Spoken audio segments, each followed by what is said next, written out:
Gorgeous night here at Eldredge Park. A 7 o'clock game time start. Orleans Firebirds versus the Hyannis Harbor Hawks.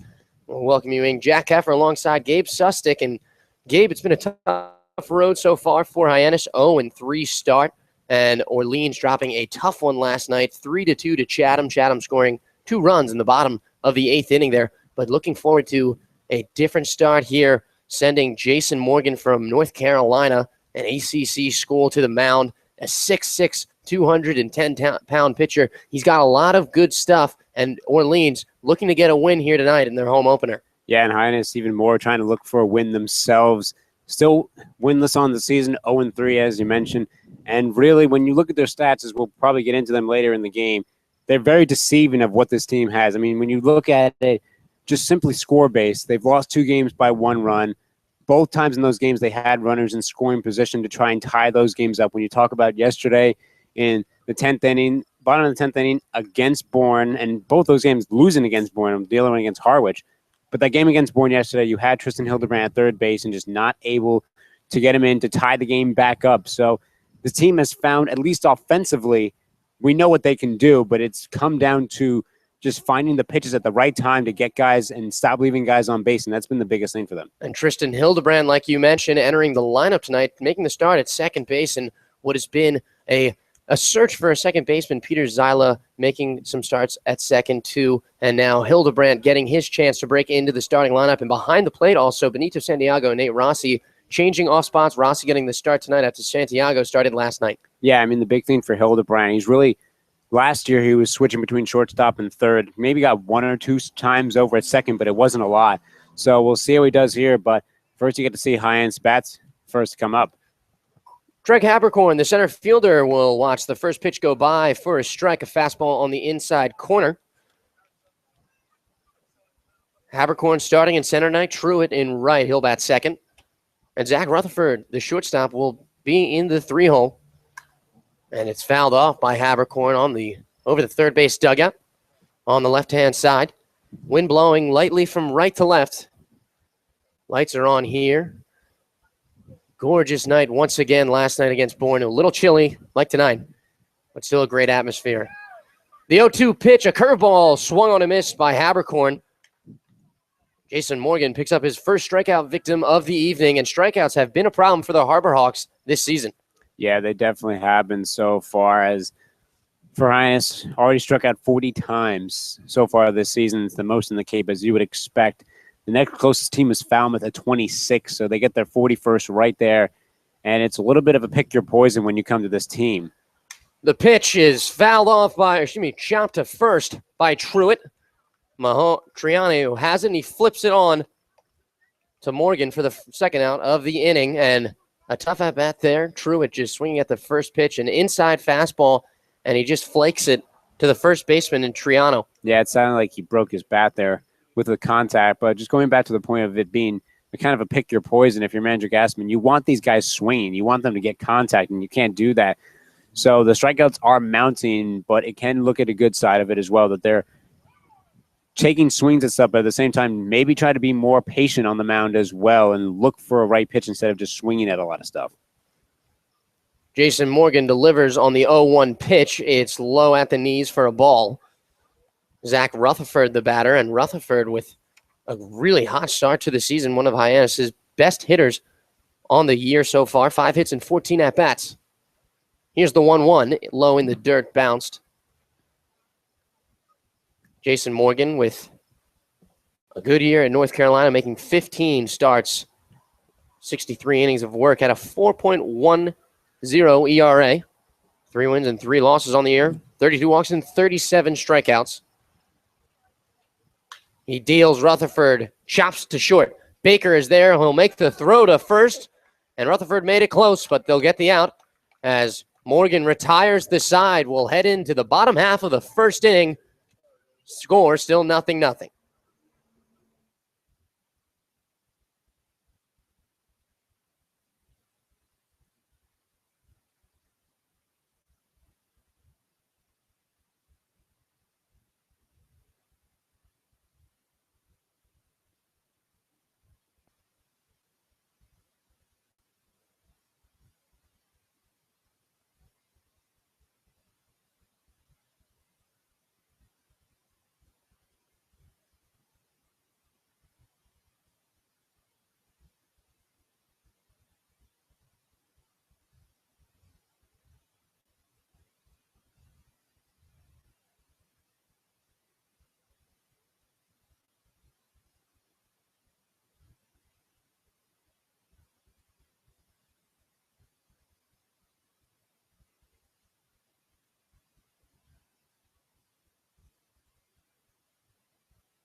Bottom of the first inning. Score 0-0 here after Jason Morgan sent down the Harbor Hawks 1-2-3. And Charlie Barnes, the left-hander out of Clemson, on the mound tonight for the Harbor Hawks. Got a win a week ago in the first round of regionals against Western Carolina. And Barnes has really been the go-to guy for Clemson all year.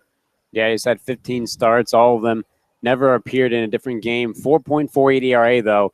88 and a third innings pitch, has 89 hits, 44 earned runs, 21 walks to 78 strikeouts, and a 253 batter average against. So a good strikeout to walk ratio here for Barnes. I mean, we've seen it so far for Hyannis starting pitching wise, where they haven't looked bad. It's been mostly defensively where they've had their struggles and not able to go deep in the games. But that might be something manager Gassman tries to look at tonight or at some point to try and find a starting pitcher that can go late into games, because he doesn't want to continue to use 2 and 3 pitchers every night. Defensive changes are as follows. Pecora gets the start at third base. Carl Stadjahar will be the designated hitter. Rutherford at short. And as we mentioned earlier, Tristan Hildebrandt getting the start at second. Cody Henry still at first as Barnes delivers a first pitch ball in the dirt, as he will face Brian Miller, another North Carolina player, to go along with his teammate Jason Morgan on the mound tonight, as Barnes delivers a fastball down the middle for strike one. Miller has 1 hit so far on the Cape in 9 at-bats, but had a great year, his sophomore year. Hit .345 for North Carolina as Barnes kicks and delivers, swung on the curveball low in the dirt for strike 2. Yeah, he was definitely a big guy up there for North Carolina. Only had 29 strikeouts and 33 walks to go along with that. So definitely a big hitter leading off. Here's the 1-2 from Barnes. Curveball low in the dirt, misses. And this is the thing you have to wonder for manager Gassman and what he's going to do in the catching spot. As we've seen now, he's been switching back and forth between Benito Santiago and Nate Rossi behind the plate. And you wonder how it affects pitchers as well, even though most of them have only seen one guy so far. Barnes kicks and delivers. It's roped down the right field line. This one is going to land fair. Fair ball right on the line, and it's going to kick out of play. It's going to be a ground roll double for Brian Miller, and that one just landed on the chalk. Yeah, if we had one of those things that they use in tennis, those little court view things that show the shadow of it, that might have been pretty close to call there. I mean, looking from where we are, we're on pretty ground level there, so it's hard to tell, but you probably would think Truitt, looking at it, maybe thinking it was going to go foul there, but didn't do it, and leadoff double. Big hitter here in Riley Mahan, the University of Kentucky sophomore, who has been absolutely killing it in his first few games here on the Cape. 6 hits in 10 at-bats as he swings at the first pitch. Grounded to Pecora, he lays out, and he knocks it down. Rutherford will have no play after he picks it up. So Mahona will find himself on first with an infield hit. And I think you have to like the play there from Pecora. It was a hard play to make there. If he was on the ground either way, he probably wouldn't have made that. He would have had to been on his knees to make the throw over there. You would think maybe Rutherford was there to possibly make that grab, but in the end, just a nice way to make the stop. Chris Triano coming to the plate for the Orleans Firebirds. And Triano, we saw last night another D3 player as runners go, and Triano fouls that one foul, right field side, as Chris Triano, member of Keystone College, that is a Division III college, named to the Division III College World Series All-Tournament team, was a third-team All-American, and really coming to the Cape League and facing good D1 talent. He's hitting third tonight. Barnes comes set, kicks and delivers, and roped down the left field line. That is fair. Coming around to score is Miller. Being waved around is Mahan, and he's going to slide in safely at home. And Chris Triano will be on second with a stand-up double. 2 RBIs on the hit. Orleans leads here early, 2-0. And that was another play going right down the line, this time on the left field side, and just trickled too far for Hyannis to deal with, and sending everyone home was the Orleans Firebirds, and they get out to a quick 2-0 lead. Triano was 3 for 4 last night with the double. Now finds himself again on base, on second base, this time with 2 RBIs under his belt. as Adam Hazley steps to the plate, the left-hander. Barnes comes set and delivers. Fastball down the middle. Swung on it, gets past Pecora at third. Triano was late on the read, and so he will be held at third. 4 straight hits here for the Orleans Firebirds in the bottom of the first inning. Yeah, you can see with Barnes, even though he does have a high strikeout with 78, he's definitely can see he's trying to pitch with contact here, but Orleans doing a pretty good job at finding ways to get it where no one is right now on the Harbach side. It's 2 getting past Pecora there. Really no shot that he had at getting either of them, really, as they're getting right past the gap of where he can't really get to in time, even to make a play, even if he does get there. Well, Pecora knocked down the hit off the bat of Mahone, but just couldn't get it in his glove cleanly. And now Riley Adams out of San Diego will come to the dish for the Firebirds, the right-handed hitter. Runners on the corners as Barnes comes set and fires a fastball down the middle for a strike.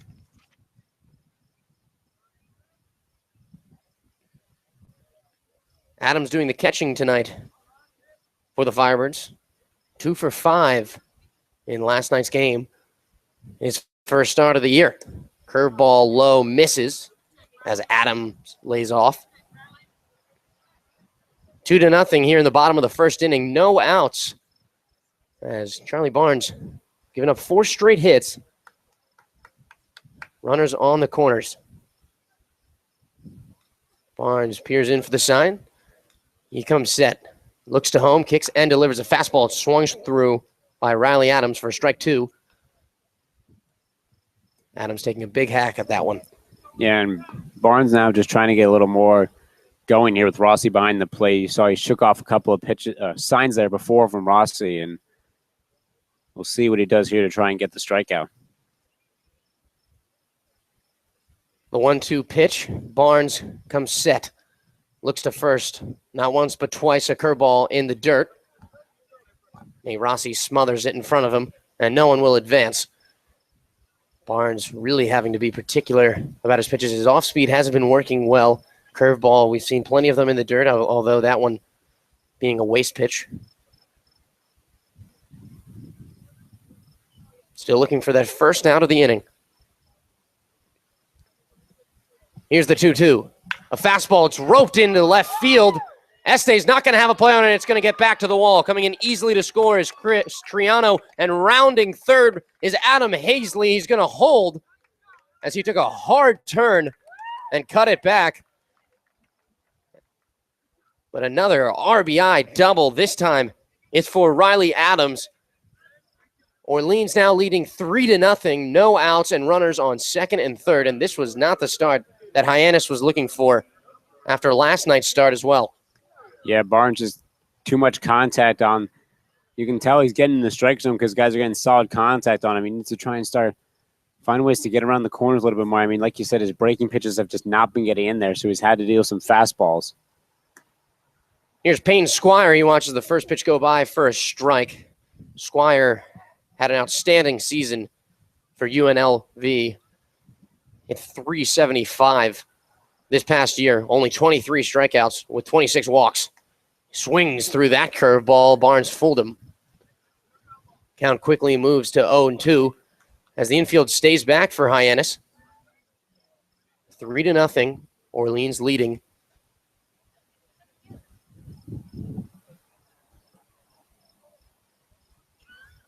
Barnes comes set after getting the sign. He kicks and delivers. It's a changeup. Grounded to Hildebrand at second. He throws on to first for the first out of the inning. Riley Adams comes in to score. And we'll make it 4-0 Orleans early on in this one. And I think that's all Hildebrand could do. He was too far back to try and make a play over at home.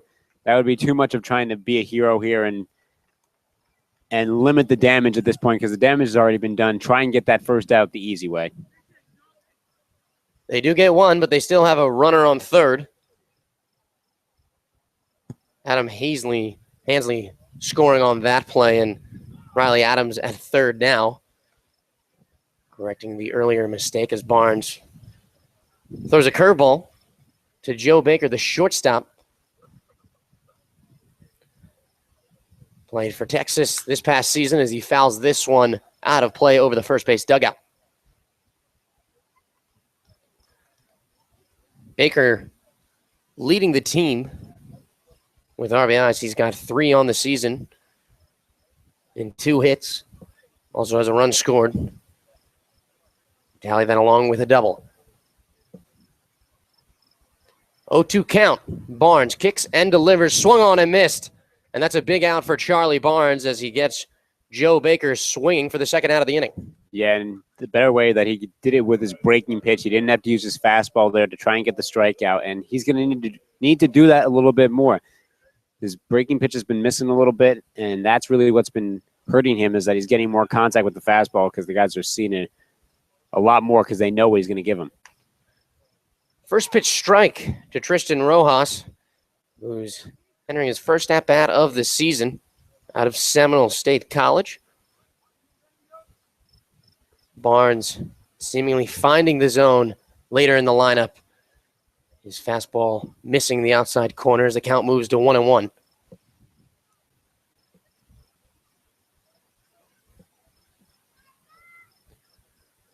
Barnes peers in. He shakes off the first sign. And now him and Ross are in agreement. He comes set, kicks, and delivers. The off-speed is fouled off. And at the very least, you have to like Barnes here. Fighting back a little bit later in this inning. He's getting his breaking stuff a little bit over the mound. He's switching a lot greatly with his fastball. He's not staying with 1-2 pitch consistently enough and making Orleans guess in this bottom of the lineup. The payoff pitch from Matt Barnes kicks and delivers. It's a strike down the middle, and swinging through it is Tristan Rojas. So Barnes gets that third out of the inning, but surrenders 4 runs on 5 hits. There's 1 left on base for Orleans, but we'll head to the top of the second inning. Hyannis down 4-0 here on the Cape Cod Baseball League Network.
Top of the second inning, Orleans leading 4-0.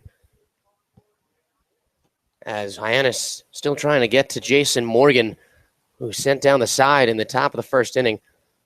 And now the designated hitter, Carl Staguar, who had a great night last night in his first appearance against Bourne, will come to the plate for Hyannis.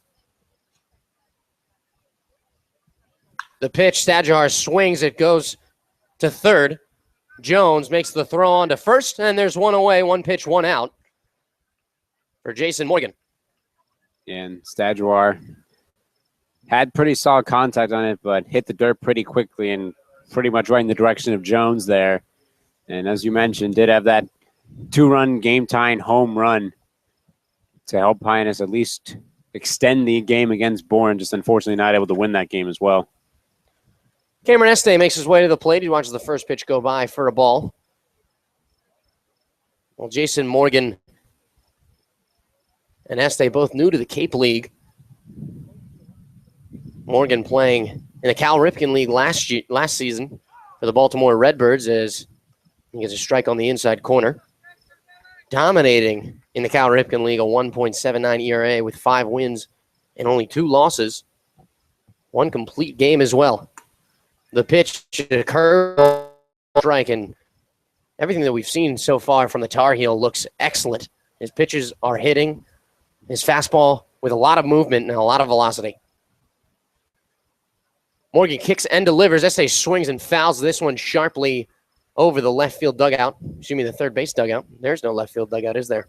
Now, unless you go that far back, it'd probably be the bullpen at that point. Yes, it will. Bullpen sitting out in left field But for Hyannis and Orleans. I can't spot anybody.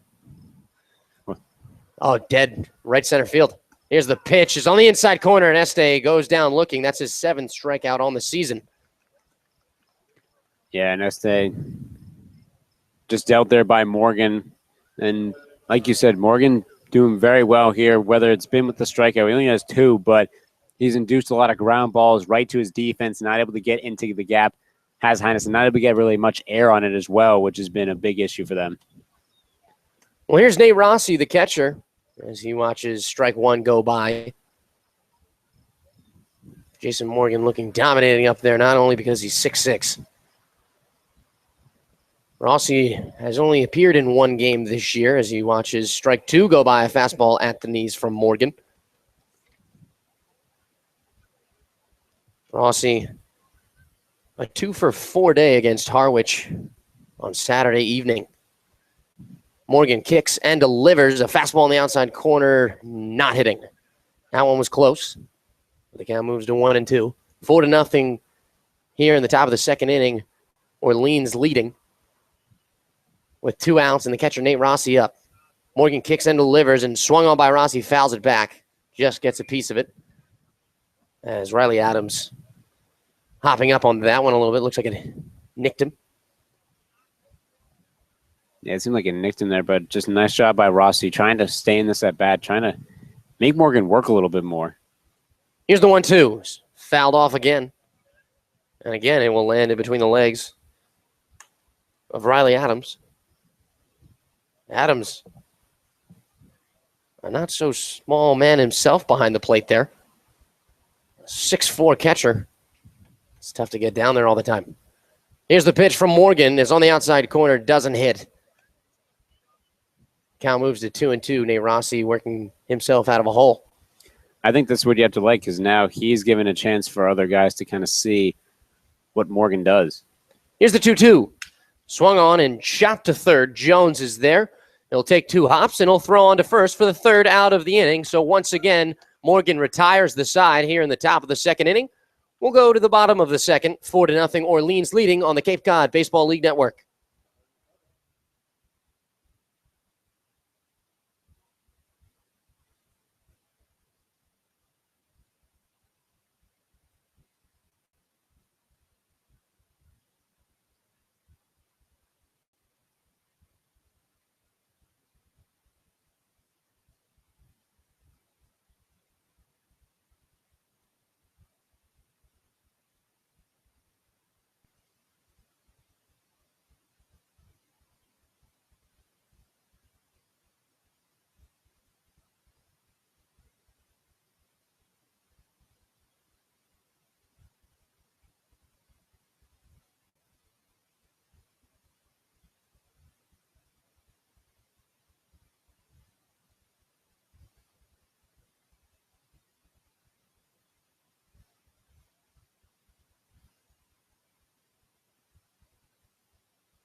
Justin Jones to lead things off for the Orleans Firebird.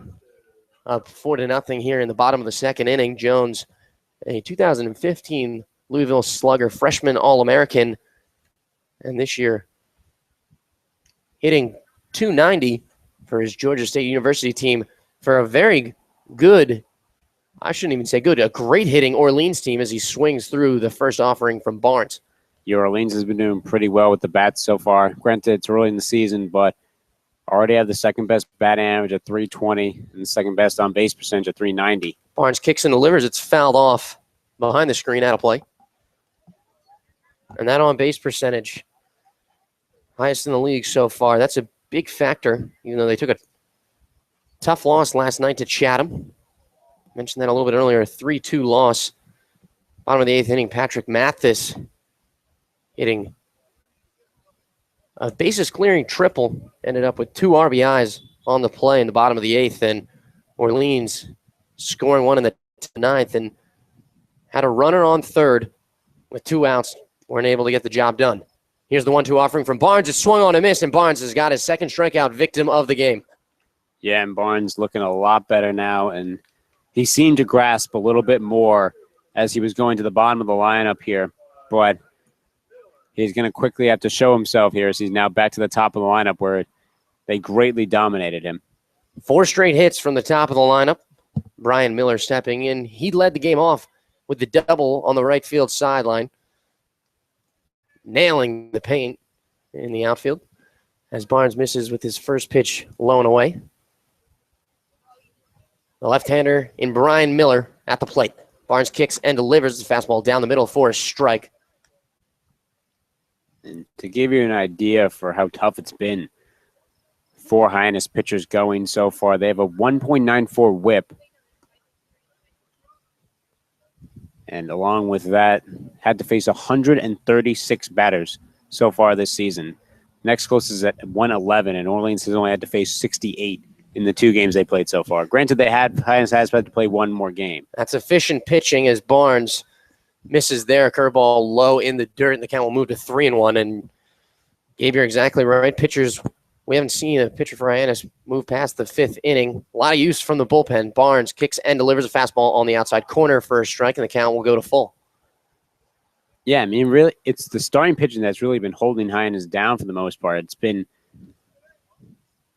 Barnes kicks and delivers. It swung on and missed, and Barnes, his second strikeout of the inning, his 3rd on the game. That one, a changeup, low and away, and he fools Brian Miller. And I think now you're seeing what the real Charlie Barnes is and what he's doing. I think maybe it's just a little bit of jitters going in early.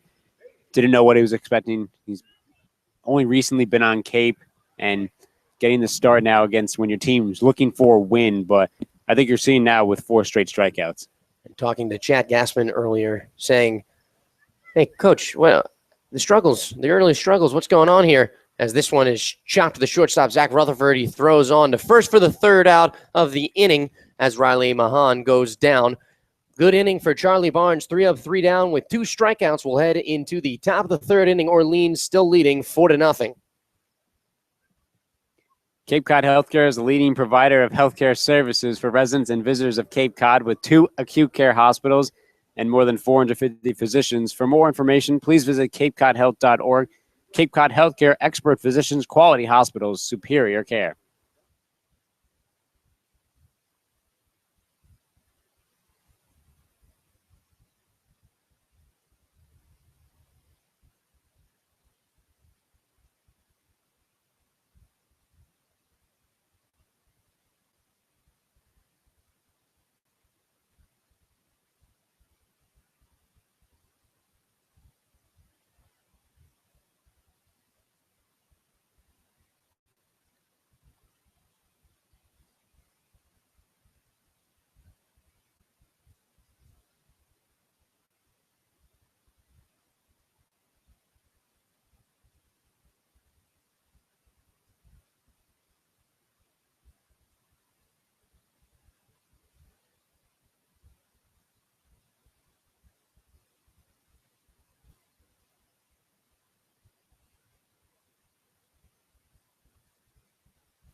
Four nothing Orleans leading in the top of the 3rd inning as Trey Truitt will lead things off for Hyannis.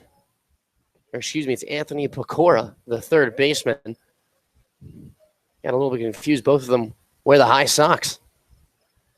Morgan's first pitch, a strike down the middle.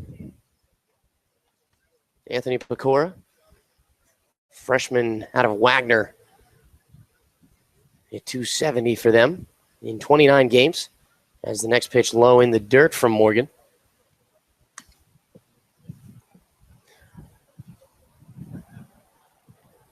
Pecora having a really nice 2 games on the Cape so far. He's 5 for 8, but he swings through that curveball. And Morgan, it looked like Pecora was really fooled by that pitch. Morgan has just been mowing down Hyannis hitters so far. Yeah, Pecora put in slow motion there for a second, and you can see with Morgan going pretty quickly. Here's the 1-2, swung on and chopped to short.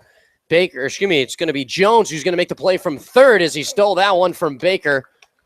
He'll get the first out of the inning as Pecora couldn't beat out the slow chopper. Yeah, that's pretty impressive there by Jones, able to scoop that one up and get it to his throwing hand pretty quickly. Even with the speed of Pecora, he couldn't beat it. Just a nice play, able to corral it enough and still running full sprint towards first base, able to transition it. Well, here's Cody Henry, the switch-hitting slugger, as he watches the first pitch go by for a ball from Morgan. And you and I have talked a little bit about Cody Henry and his switch hitting. 2 hits and 12 at-bats.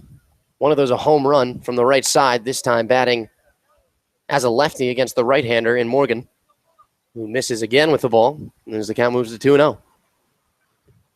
Yeah, it's a useful weapon that Manager Gassman has as a switch hitter with Henry. The fastball on the outside corner that just misses.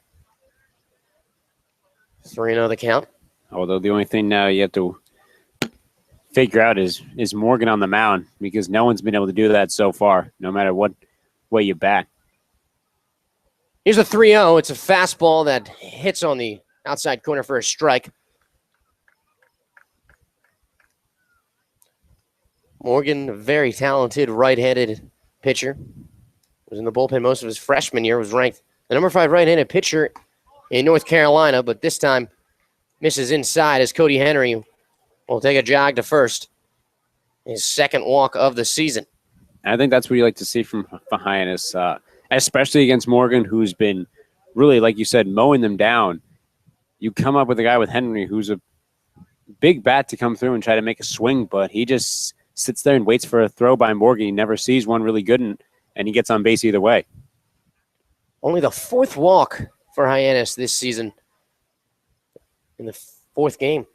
Here's Tristan Hildebrand, the second baseman, as he swings at the first pitch. It's going to go into the right field, and it's going to land for the first hit for Hyannis here in the top of the 3rd inning. And Tristan Hildebrand had a big hit yesterday, got on base, and was only stranded at third, unfortunately. But even with the struggling season this year, while he was at Cal State Fullerton, he only had 2 hits, but still proved himself so far as he did hit below 200, but 2 hits early in the season for Hildebrand. Hildebrand proving that he can still play with this team. He played for them last year in the 2015 season, was a big part of that shortstop third baseman combo. Very solid glove as Treg Habercorn comes to the plate for Hyannis. He watches the first pitch go by for a ball, and Morgan losing a little bit of his command here. Yeah, I think this is a point for Hyannis where you got to try and jump on Morgan now. He's a little bit rattled now. He's had to work from the stretch. He's never had to do that so far, and you see a different side of pitchers sometimes when they work from the stretch. Here's the 1-0 pitch. Swung on and missed by Habercorn. A nice curveball. Got Habercorn. Caught him off guard there. Yeah, it was still a nice hack, though, by Habercorn. Didn't do a half go at it, went full swing, tried to make any contact. Thought a fastball might be coming as Morgan has been missing the zone. He comes set, checks the look at second, and he delivers. Habercorn fouls this one over the third base dugout and over the road as well. The road right to our backs here. You got to be careful when you're driving alongside Eldredge Park, and you got to know the schedule if they're going to be playing tonight, and be a little weary sometimes. You never know when you're going to hear a thud on the top of your roof. Or on the windshield. Definitely have been plenty of those throughout the Cape League. The 1-2 pitch from Morgan down the middle, and Habercorn swinging right through it. Strikes out for the second time tonight, and now there's 2 down here in the top of the third inning with Orleans leading 4-0, and 2 runners on for now Trey Truitt, the right fielder. And that time, that was just Morgan trying to blow past the guy. He just went straight fastball upstairs. Habercorn tried to chase that and just not able to get it. Truitt hit a double in last night's game in the 8th inning. Hildebrandt on first, as you mentioned, doubled in the 10th. Fastball up high that misses. Truitt being in the second spot, though, tonight, as he's normally 1 or 2 spots lower usually, but Mander Gassman trying to give him a new look here in the second spot. Had 2 hits last night as he swings at this one, fouls it back and out of play. Truitt, very talented outfielder from Mercer. We've already seen what he can do in the field, making a diving catch last night, and also a strong arm from right field. We've seen him hold some runners up at second who are clearly had the bag, but Trey Truitt with a rocket of the arm. Morgan comes set for the 1-2. Peaks at second, kicks and delivers. Truitt. It's a soft liner. It's going to go to Mahan at second, and he'll flip to second for the out. And the threat is retired by Jason Morgan. 2 left on for Hyannis as we will head into the bottom of the third inning. Orleans still up 4-0. You're listening to the Cape Cod Baseball League Network.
Charlie Barnes still on the mound for Hyannis. He's settled down in the last 2 innings, sending down the side in order, and it will be Chris Triano, the owner of 2 of those runs for Orleans, who now lead 4-0 as Barnes gets a strike on the outside corner. I'm talking to Chad Gassman earlier tonight, talking about the team's early struggles as Triano nails that one into left field, and Este, it's going to pop over the wall. It's going to stay in play, hit the yellow, but no matter. Chris Triano will end up on second base for the second time tonight, and the 3rd time in 2 games. Yeah, and Triano seeing the ball real well. And take a look at had 79 hits and only 195 at bats while he was at Keystone, had 71 RBIs. So you can clearly see, I mean, people will say when you look at it, you can say he's from a D3 school, but he's proving that right now in 2 major doubles for him so far and pushing the momentum back really in Orleans as they kind of got off hand there in that last inning. Set a school record with those 71 RBIs and led the team this year with a 405 batting average. Adam Hainsley steps to the plate, who just arrived, the Virginia University right fielder, as Barnes comes set, kicks, and delivers the curveball that misses low. And before I was so rudely interrupted by the monster double by Chris Triano, talking to a little bit about Chad Gassman about this team's early struggles, and he just said, I think everybody's still a little shell-shocked that they're up here on the Cape, and Charlie Barnes definitely a little bit subject to that as the first inning, letting up those big 5 hits, 4 runs, but now settling down here in the last 2 innings, giving up a big double to Triano, but nonetheless, we'll see what he can do here in the bottom of the 3rd. Yeah, when you look at For Highness's stats, they can be pretty deceiving. The 2-0 is swung on and ripped up the middle. Around 3rd comes Triano. He's going to be held as Hansley will be held at first. Runners on the corners now for Orleans. No outs here in the bottom of the 3rd inning. And we talk about nerves, a little bit about uneasiness. And Barnes looking like he settled in last inning, but 2 quick hits here for Orleans and another threat here in the bottom of the 3rd inning. Yeah, I mean, tonight so far it just seems like Orleans has just seen the ball real well. Even with Barnes showing he has some good stuff. He already has 4 Ks, and he did sit the side before, but his top of the lineup has still found ways to get at him. It may not have been the first 2 guys, but it's now been Triano and Hazley. Well, here's Riley Adams. He doubled in his last at-bat. Came around to 3rd, but did not scores. Barnes' first offering is a ball up in the zone. 4-0, Orleans leading. Already with 7 hits tonight. Barnes looks over to first. He comes set, takes a breath, and it's fouled back by Adams. But like I was saying, the one thing that can be deceiving, I mentioned before, they lost 2 one-run games, did Hyannis, and they're batting the 3rd best average on Cape right now, 296. So they're getting contact, but it's really all been about finding ways to hold leads and get those leads in general. Last night, surrendering 4 runs early on, similar to tonight's game against Orleans. They were able to come back off the home run from Carl Stadjahar in the bottom of the 8th inning, but then Bourne striking with 2 outs in the top of the 10th. John Gavin credited with a loss.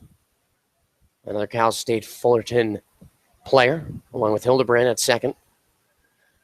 The 2-1 offering from Barnes. He delivers, and it's fouled off again into the crowd behind home. A little oohs and ahs as somebody might have not been paying attention.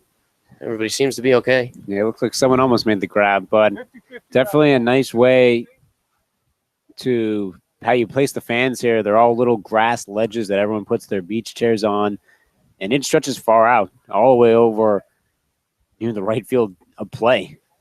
The 2-2 curveball, it lands in for a strike, and Adams will go down looking. Will be the first out of the inning, and Charlie Barnes now with 4 strikeouts on the night. Yeah, and Barnes, look, that's where he's showing. He's showing a lot better with his breaking pitches at this point. And his breaking pitches were not hitting earlier, but he's doing a great job at it now. Switching it up with the fastball, making Adams frozen there. But you're not seeing so far Hyannis, no one in the infield moving in, really. Everyone staying pretty much in their place. Runner goes, but it's fouled off right to us, and Gabe almost made the catch, but there was a netting right in front of us, so. You always got to be ready. You always got to be ready. So you grab it through the net and then hold it there. We are sitting right behind, to the left of home plate, next to the netting. It's a great view of this gorgeous field, Eldredge Park. Absolutely gorgeous. Here's the 0-1, swung through by Squire. Peyton Squire, the designated hitter tonight, the left-hander, quickly finds himself in a 0-2 as Barnes trying to get that second out of the inning with runners on the corners. Still 4-0, Orleans leading. Barnes comes set, he kicks, and he throws back to first.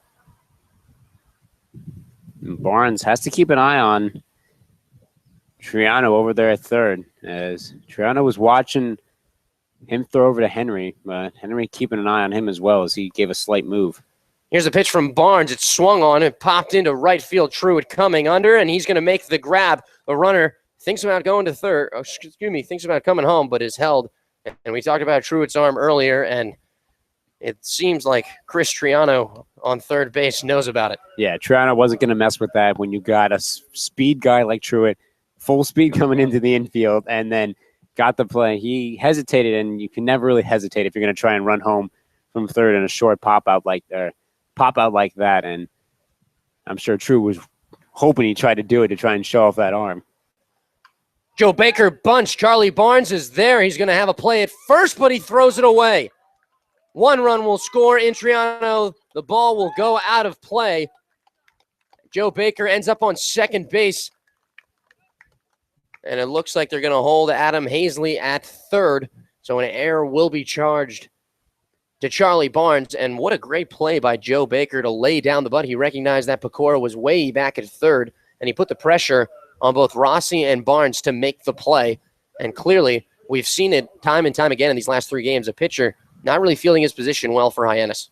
Yeah, I mean, look, that's a pretty tough play. I mean, you see a lot of pitchers able to make that play and make it look easy, but it's tough turning around there. First pitch is a ball to Tristan Rojas. Rojas striking out, swinging in his last at-bat. 5-0 Orleans leading in the bottom of the 3rd inning. 7 hits on the board already for Orleans. Here's the pitch, the fastball on the outside corner that hits for a strike. The count will move to 1-1. But yeah, I mean, I think you have to credit what Baker did there. No one was really expecting the bunt to happen, and Barnes tried to make the play there, and he just not able to get it over to Henry. Off-speed pitch that hits on the outside corner. Charlie Barnes with a really nice pitch there. Some fans disagreeing with the call. But you can see Barnes wants to finish this on his own terms and walk away from this inning, only letting up 1 more run. 2 outs and 2 runners on at second and third. Hazley at third. And Baker at second after the missed throw from Barnes. Rojas calls time. We'll step back in the box. Here's Barnes. He comes set. He kicks and delivers. The fastball in the inside corner, and Rojas will get rung up for the 2nd time tonight. So Charlie Barnes, after surrendering 2 quick hits, gets out of the inning with 1 run scored. 1 run, 2 hits, and 2 left on for Orleans. They lead it 5-0 headed into the top of the 4th inning. And you're listening to the Hyannis Harborhawks on the Cape Cod Radio Network.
Zach Rutherford to lead things off here for Hyannis.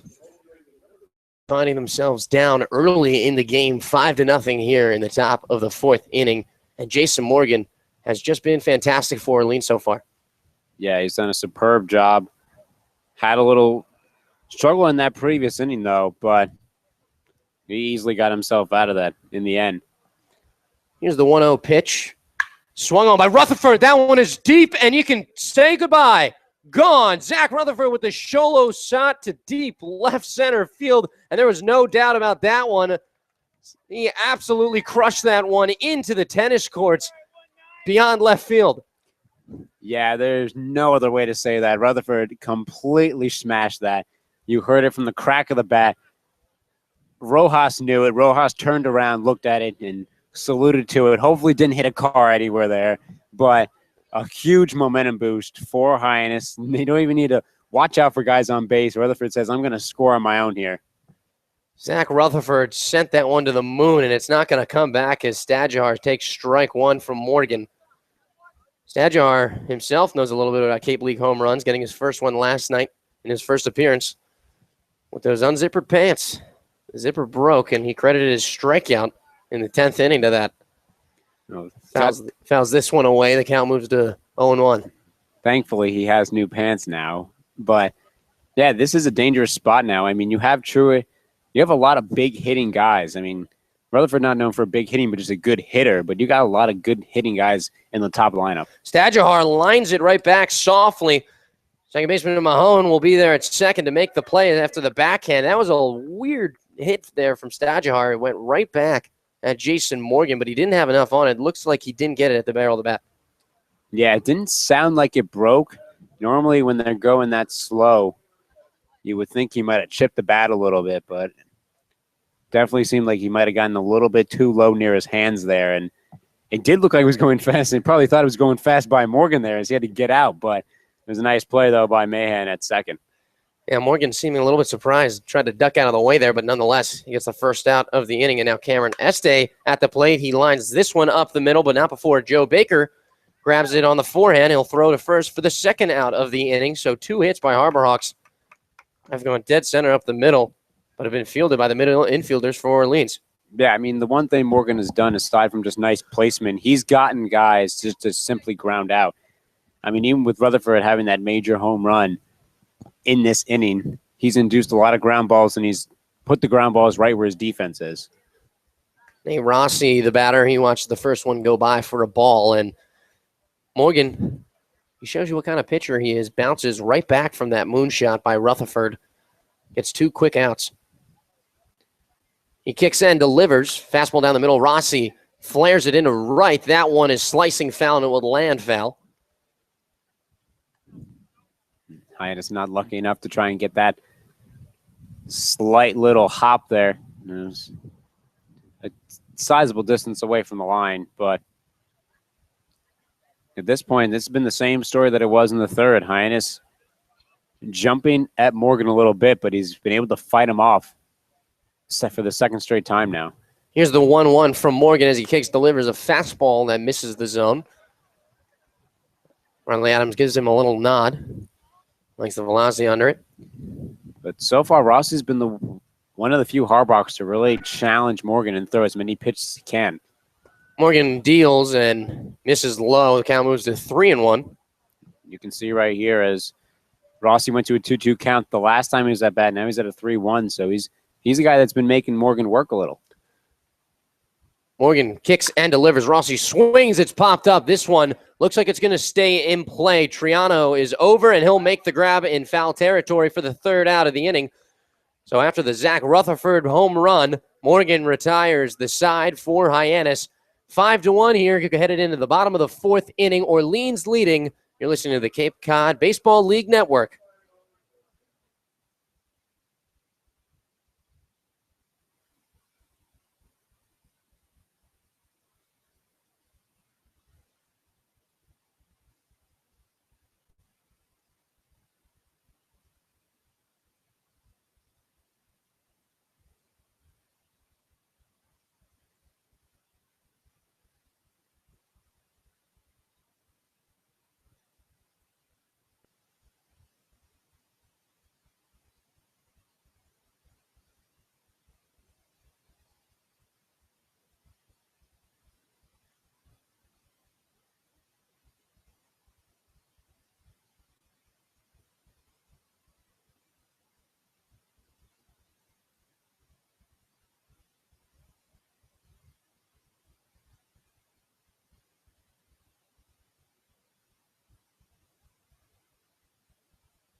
Bottom of the 4th inning. Orleans leading this one 5-1 as Charlie Barnes still on the mound for the Harbor Hawks. Third baseman Justin Jones coming to the plate for Orleans. Jones striking out at his first at-bat today, swinging. As Barnes kicks and delivers, Jones shows bunt, and they're going to call it a strike as he definitely offered it that one. And now this is where you're truly going to see what Barnes can do. I mean, you've seen Barnes go back and forth a little bit. And this is the time to show some consistency when Hyannis is putting up a run already. Swung on by Jones. It's chopped to short. Rutherford on the backhand. A strong throw on to first for the first out of the inning. Good play from Zach Rutherford. Yeah, you like that from Rutherford. Getting that home run and defensively getting it done as well. And like we said with Barnes, he does have a good amount of strikeouts tonight, but he has induced a lot of hits, and they just haven't gone to his defense. So his defense helping him out on that play. Top of the lineup, Ryan Miller at the plate. He swings at the first pitch. A nice curveball there from Charlie Barnes. He's definitely more comfortable on the mound, man. Like Manager Gassman said, you always, and it doesn't matter who it is, you always feel a little uncomfortable in your first game up here. It's hard not to, as this one's chopped foul, first base side. But you can see the breaking stuff was missing. It was hitting the dirt early. No one was biting at it. He had to keep using his fastball, which is what led to probably the early hits. But now he's definitely found more consistency with his breaking pitches. The 0-2 from Barnes as he kicks and delivers. It's outside. Rossi has done a nice job behind the dish tonight, blocking everything in the dirt. No stolen base attempts yet for Orleans. The 1-2 from Barnes on the outside corner misses again. Yeah, it seems like Barnes was trying to fish around those fastballs in the outer half, trying to see if Miller was going to bite at any of them, but now it's to see what he deals here. Barnes really getting into a rhythm here. Gets a throw from Rossi and gets right back on the mound. Here's the 2-2. It's low in the dirt, and now the count will move full. 3 straight pitches, 2 of them fastballs. That one last breaking pitch, all on the outside. We'll see if he tries to go there again. The payoff pitch from Barnes swung on. It's chopped to first. Cody Henry is there. It's going to be a race to the bag, but he's going to get there for the second out of the inning.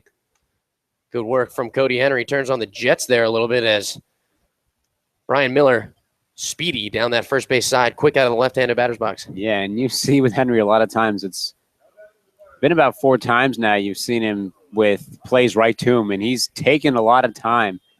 He takes it himself a lot of the time. He really likes to go for it. He likes to challenge himself to make that hustle play. Loves that backhanded ground ball in the hole, that Hildebrandt. And second baseman for the Harbor Hawks, including Zyla, has struggled with so far on that forehand side as Barnes gets a strike down the middle to Riley Monahan. Monahan swings at this one. It's golfed into right field. Truitt going over, and it's going to hit the wall. Rounding first is Monahan, and the throw is not going to be in time as he will find himself on second with a stand-up double. Yeah, and that looked pretty good there for Mahan. He had a nice rocket there and he had a nice shot. I thought that one was going to be out as well, but that just hit right over there by one of the banners. And Truitt just not in position to try and make that catch. He probably wouldn't have had a shot at it, but nice job corralling it and getting in before Mahan had a chance to get the third. Mahan smoking that one into deep right field. And now it's Chris Triano, who's had 2 doubles. He fouls this one off on the check swing. But this has been the thing for Barnes, where he's had opportunities where he did sit down the side in that second inning, but then the third inning he looked good, did allow that 1 run to score. So it's an opportunity for him, even with that 1 hit, to try and keep this only to a 4-run game. 2 outs in the bottom of the 4th inning. Orleans leading 5-1. Mahan on second base. Barnes misses on the pitch up in the zone to Chris Triano, who has just smoked 2 doubles off of Barnes today. And this would be a big win right here for Barnes mentally, just to try and get Triano out after he's pretty much, like you said, crushed him so far. And to get this final out and to be it against Triano would do well for Barnes, even though he's looked a lot better from what he did early on. But this would be a big help as he's for the most part, besides Triano Hazley, has found his stuff against everyone else. Barnes and Rossi not on the same page, but now they are as Barnes comes set, looks at second, kicks, and delivers a curveball that Triano completely fooled by, swings through that one in the lower half, and the count moves to 1-2. Yeah, he for the most part, froze Triano there, but he decided to take a swing and see if he could get some contact, and we'll see if he maybe tries to blow by him with this final pitch. Barnes peers in for the sign. He gets it, and he comes set. The 1-2 pitch from Barnes, a curveball again, and he gets Chris Triano on the swing, and great work from Charlie Barnes against a hitter who's had his number all afternoon. He gets him for the third out of the inning. One runner left on for Orleans. They still lead it 5-1. We'll head into the top of the fifth inning. You're listening to the Cape Cod Baseball League Network. Chatham's Bar Inn Resort and Spa is the perfect blend of fun and excitement, a proud member of leading hotels of the world.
The third baseman, Anthony Pecora, to lead things off for Hyannis, as Jason Morgan, who's had that home run from Rutherford back in the top of the fourth, has just been dominant, sending down 3 straight Harbor Hawks after the Rutherford home run, and he gets a first pitch strike here to Pecora. And we talked a little bit about this earlier, but Pecora having a really nice start to this Cape League, as in 2 games was 8 for 5 and 0 for 1 today. Watches strike 2 go by quickly in a hole 0-2. Yeah, he's done very well batting-wise and defensively at third base as well. He's done great. Morgan kicks and delivers a fastball that misses the zone. And, I mean, look at this point. Every position is still open. Other guys are just doing better at their positions. I mean, you've seen Henry and Rutherford basically stay at their positions for the most part. The 1-2 is inside as Pecora ducks it out of the way of that one. But third base, position still open enough. I mean, you saw Stajuar there yesterday. He's DHing today. And you had Pecora there today. Definitely don't want to put Stajuar's bat on the bench as Pecora watches the curveball in the dirt go low, and he works the count to full. And I think the one thing you like with Pecora being at third is just a little more athleticism, a little more reach that he can have than Stajuar can have. Stajuar's just a big body and a big bat. Pecora can have that speed and diving ability. He's gotten it done at the plate so far. The payoff pitch swings and chops it foul third base side.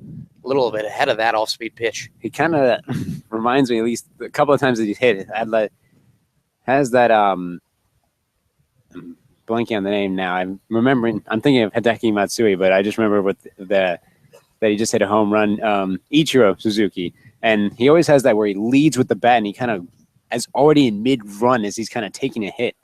Pecora getting a little fooled in the last 2 pitches. Here, we'll do it again. And a fastball on the outside corner caught Pecora looking as Morgan gets a strikeout victim for the first out here in the top of the 5th. Yeah, Pecora leaned in there, tried to get a good view, and tried to think if he could hit it, and he just kind of froze him up there as it passed by him on that lower outer half.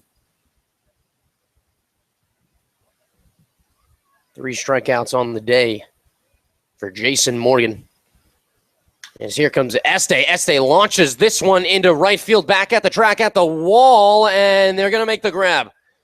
Hazley just waited there at the base of the right field wall for about 3 seconds before that one came down from the jet stream, and Cameron Este shaking his head as he goes back to the dugout. He launched that one. Yeah, I mean, you saw Hazley. He was going back. He went to the wall, and for a second you thought he was going to look backwards, and then he sits right there and makes that catch. Tristan Hildebrand, the batter for Hyannis. 2 quick outs for Morgan. The last one a little bit scary as Hildebrand looks at strike 1.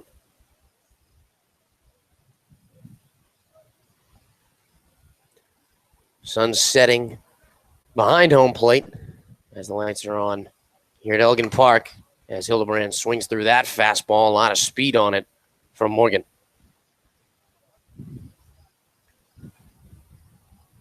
Five to 1, Orleans leading. Scored 4 in the first and 1 in the third. Jason Morgan kicks and delivers the 0-2. It's low. And this is the one good thing that you like to have, having returners up in the Cape League. And you don't see many teams this year have them. Previous years, you do see a little more, but you see they're a little more patient at bat. They've been through these moments before. Here's the 1-2 from Morgan as Hildebrand lines that one into the first base dugout. Orleans players jumping off the fence there. Yeah, I mean, there's still a couple of openings in that dugout, so I'd be scared too if I had something flying right that way, even if it was low and probably was going to go in the netting. Hildebrand definitely got a good piece of that one. We'll do it again, the 1-2 from Morgan, and he swings through this one for the third out of the inning. Hildebrand a little bit upset with himself, but it's hard not to be. Jason Morgan has mowed through the Hyannis lineup so far tonight, only allowing 2 hits and 1 run. We'll head into the bottom of the 5th inning. Orleans leading this one 5-1 as Barnes makes his way back out to the mound for the Harbor Hawks. You're listening to the Cape Cod Radio Network.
Well, Charlie Barnes made a quick U-turn back to the dugout as Coach Gassman is going to bring in a reliever in James Harrington, another New Mexico Lobo, to go along with Carl Stadjuhar and Tyler Stevens, who we saw last night. The right-hander in James Harrington, drafted by the Philadelphia Phillies in 2014 in the 33rd round, and opted to get his college education at New Mexico as his first pitch is low in the dirt.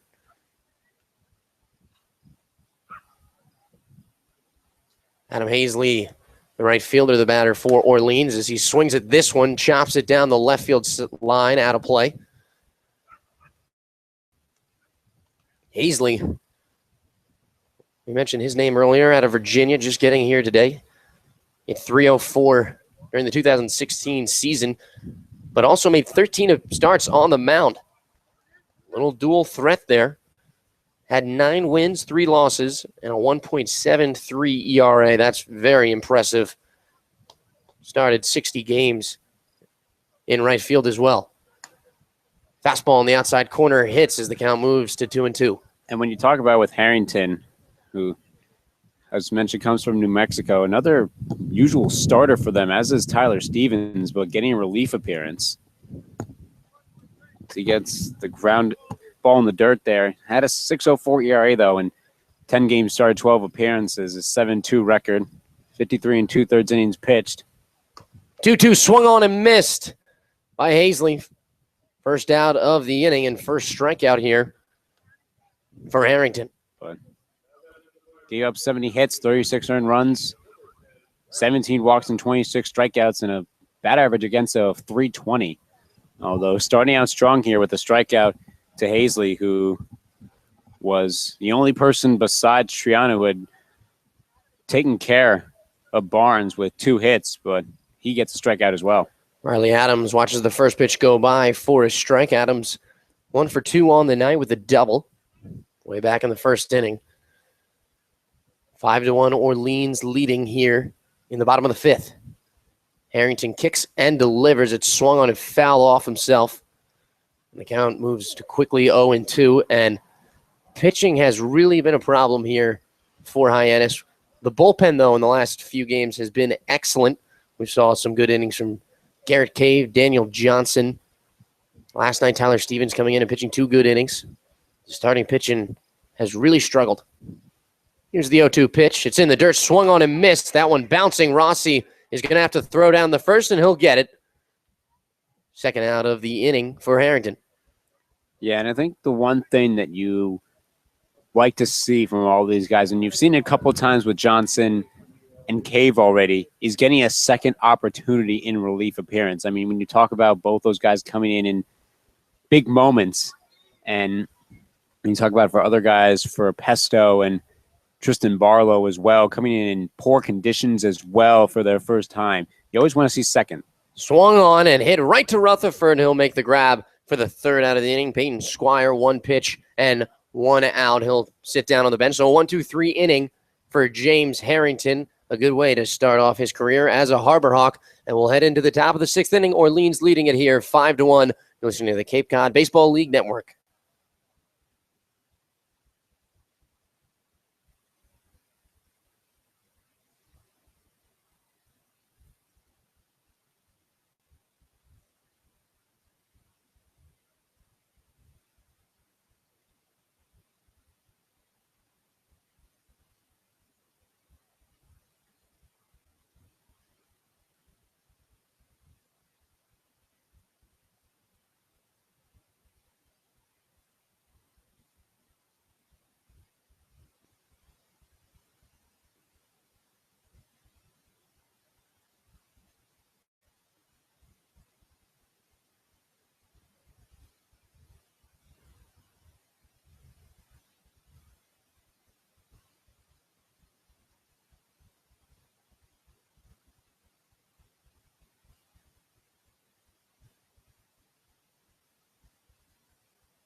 Welcome back in, ladies and gentlemen. Hard Rock Baseball on the Cape Cod Baseball League Network alongside my broadcast partner, Jack Keffer. I'm Gabe Sustick as we head to the 6th inning here at Eldredge Park. The Hyannis Harbor Hawks, although trailing 5-1, although new pitcher on the mound for Orleans, it'll be Kevin Smith, the 6'5", 225-pounder out of Georgia. As he deals to Habercorn, who gets a slow chopper over to Triano at first, and he gives it off to Smith to make the first out of the inning. Habercorn has really been struggling as of late. Chops that one to the first base side, just unable to get under it or do anything on the inside pitch. Couldn't turn on it. Also defensively for Orleans, Scott Hurst out of Cal State Fullerton will be out in left field now, replacing Rojas. One away, Trey Truitt up to bat for Hyannis, and he deals the first pitch there from Smith for a strike. Well, Smith had a great freshman season at Georgia, made 13 appearances, including 7 starts, and a 5-1 record with a 3.91 ERA in 46 innings. The 0-1 fouled into the netting. 0-2 for Truitt, who in the first inning grounded out and had a base hit, but eventually got the out there at Hildebrandt at second. The fielder's choice, and that one bounced early in the dirt there.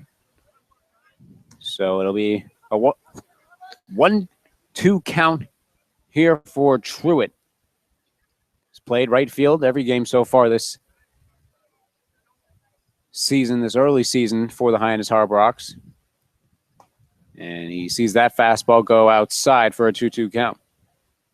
Yeah, Truitt, he's been the consistent hitter in the top 4 spots of the lineup, trying to find his rhythm here in the 2-hole. Smith, the 2-2 to Truitt. And Truitt fouls that one off behind him, stays at a 2-2 count. Kevin Smith, the left-hander, coming in with some sidearm action here. Looks good from the angle it's coming at, and Hyannis having a tough time picking up the timing on the pitches. The lefty against the righty, 2-2 again. That time drops in early, and Truitt works his way to a full count. Good at bat here by Trey Truitt, fouling off some tough pitches. Now looking to get on base any way that he can to help out his team. Payoff pitch by Smith, and Truitt fouls that up one off again. The fan diving for that one. He's not able to get it, unfortunately. But either way, still a full count here for Truitt. Nice pink skyline developing along the tree line. It's Cape Cod for you. Another payoff pitch, and that one's upstairs. So Smith walks Truitt with one out here in the top of the 6th inning with Hyannis trailing by 4, 5-1. That's just a great approach there from Trey Truitt, fouling off some tough pitches on the outside corner as he lines one foul into the right field hill. And then working his way on to first base, very selfless at bat. And now he brings up the big hitter, and Zach Rutherford, who we know what happened his last at bat, sent one flying over the fences.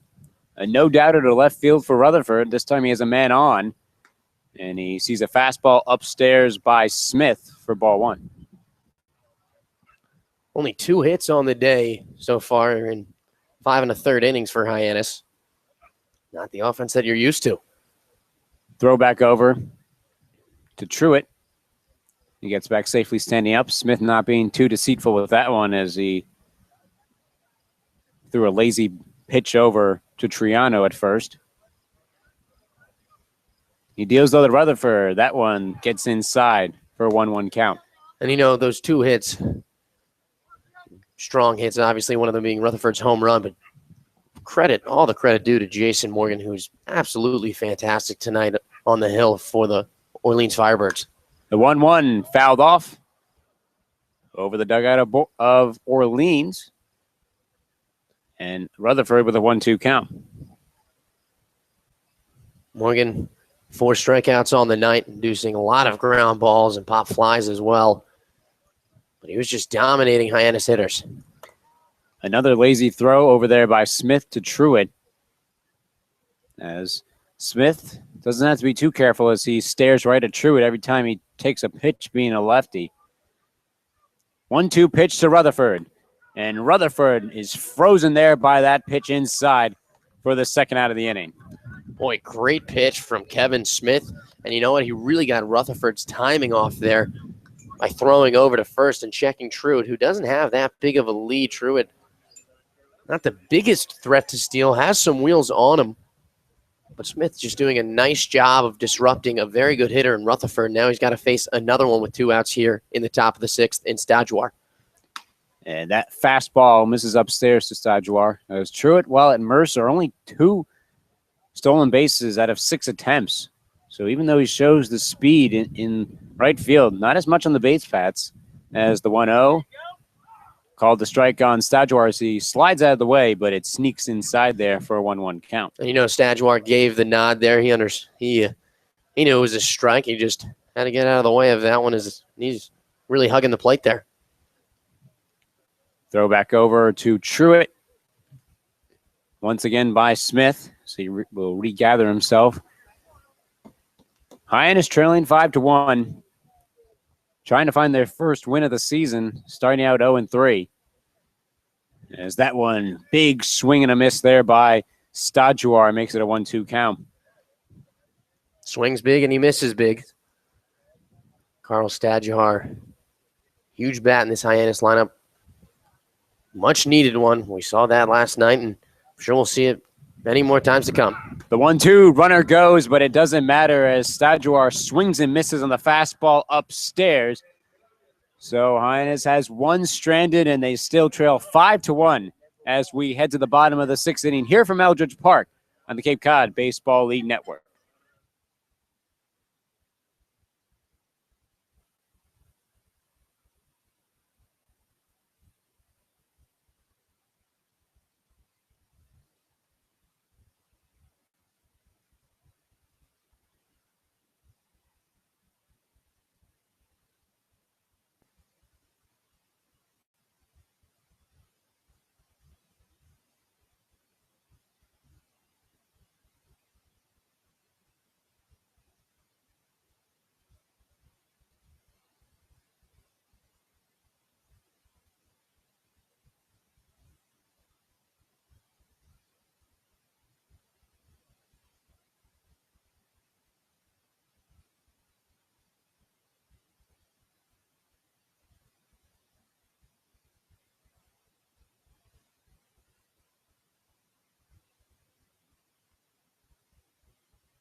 We head to the bottom of the 6th inning here from Eldredge Park.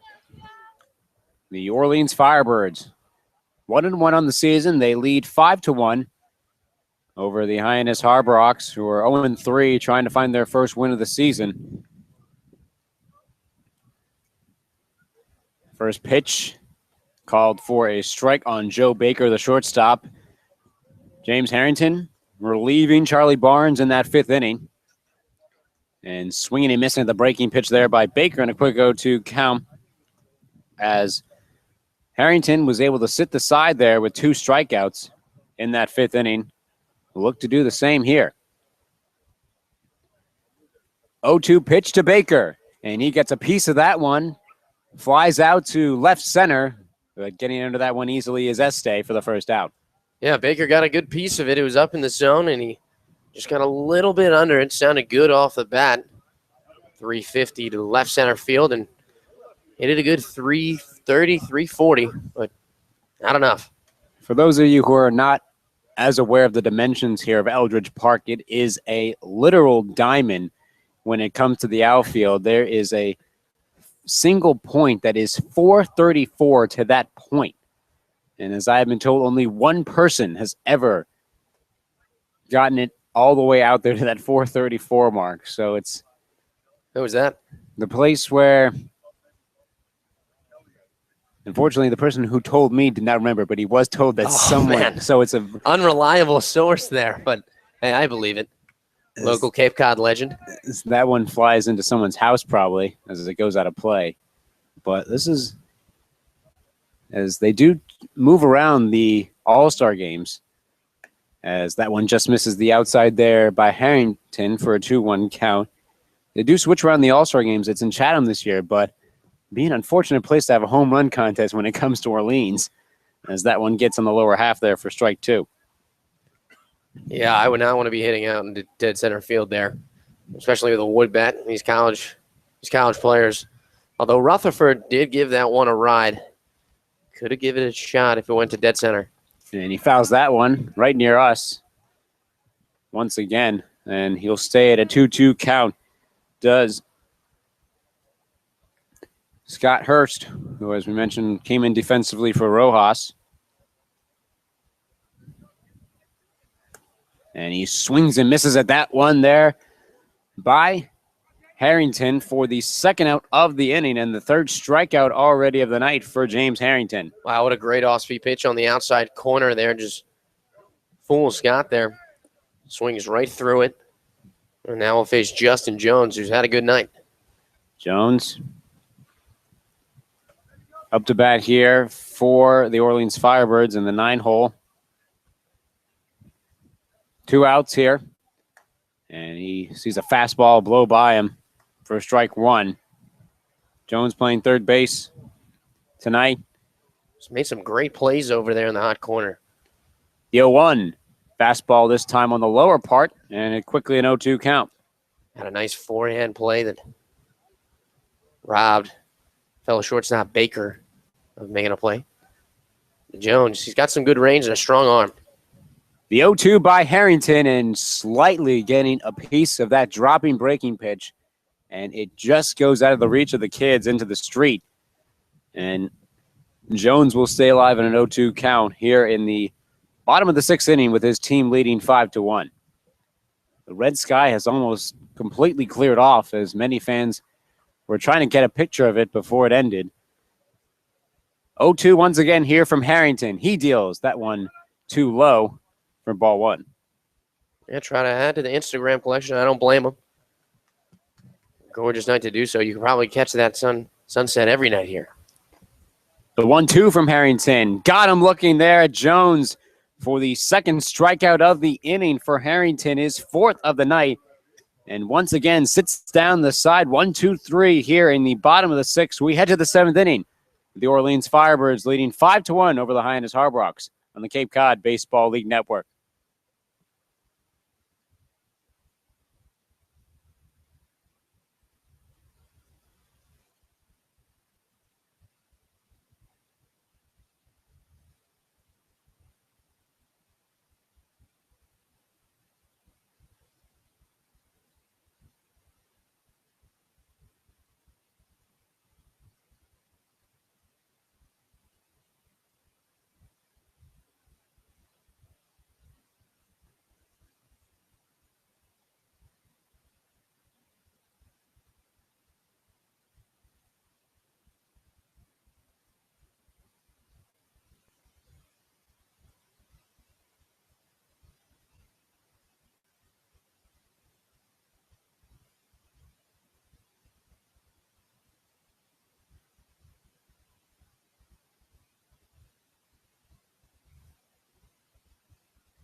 Back here in Eldredge Park as we head to the 7th inning of play here. Hyannis trailing 5-1 against the Orleans Firebirds.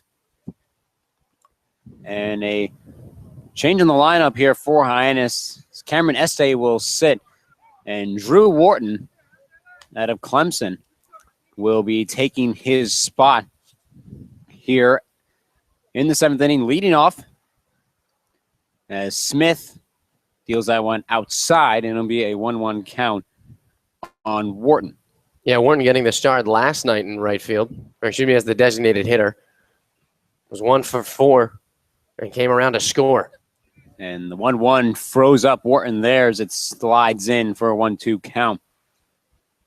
Wharton also didn't see much action at Clemson.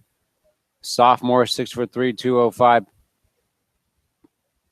As Smith, the 1-2. Breaking pitch outside makes it 2-2. But Essay, before leaving, struck out looking and grounded out to short. So manager Gassman looking for some fresh bats as slightly chopping that one. That's going to call fair. Adams will easily deal with it over to Triano for the first out of the inning. Yeah, Drew Wharton a little bit caught off guard there. He thought he fouled that one, but it actually just hit about an inch above the plate and stayed fair. Unlucky for him in his first at bat in this one. So now we see Nate Rossi once again, the catcher. And he watched the fastball blow in his eye level there for ball 1. Rossi's really done a nice job tonight. Doesn't have a hit. Almost had one landing right. That one's going to call for a strike. It'll be a 1-1 count. He's grounded out and popped out. As the 1-1 from Kevin Smith, and he fouls that one into the netting. And he's quickly at a 1-2 count. Hyannis, so far only 2 hits tonight, one of them being a home run by Zach Rutherford to give them that 1 run. And looking at that one down low was Rossi, back to a 2-2 count. And that's where Wharton was before he had that slow bunt attempt, if you would call it that. The 2-2 by Smith. And getting a liner right into the glove, though, of Mahan. He hopped right into it, and he made the catch for the second out of the inning. Hey, Mahan had the hops. It was right at him, and Rossi put some good wood on it. Unlucky that it didn't fall, as him and Benito Santiago in a battle right now for that starting catcher role. They've been flip-flopping back and forth. Gassman trying to find who he wants the starting catcher to be defensively, probably the most important part, but offensively as well. Anthony Pecora, big swing and a miss upstairs for strike 1. As seemed like Mahan did a skip into the air as he kicked out his leg pretty high there to make the grab. I think he did, trying to get some air under it, trying to get an ooh and ah from the crowd, and he did. It was a good catch, but definitely has a flair for the spectacular. 0-2 count here on Pecora. Kevin Smith sets and fires, and Pecora pops that one up. Hazley moving over, looks at it a second, almost lost it in play, but he's able to recover himself, and he makes the catch for the final out of the inning. So Hazley makes it interesting for that final out, but once again, Kevin Smith sits the side for Hyannis as Orleans still leads it 5-1. We head to the bottom of the 7th here on the Cape Cod Baseball League Network.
We're back here in Eldredge Park for the bottom of the 7th inning here.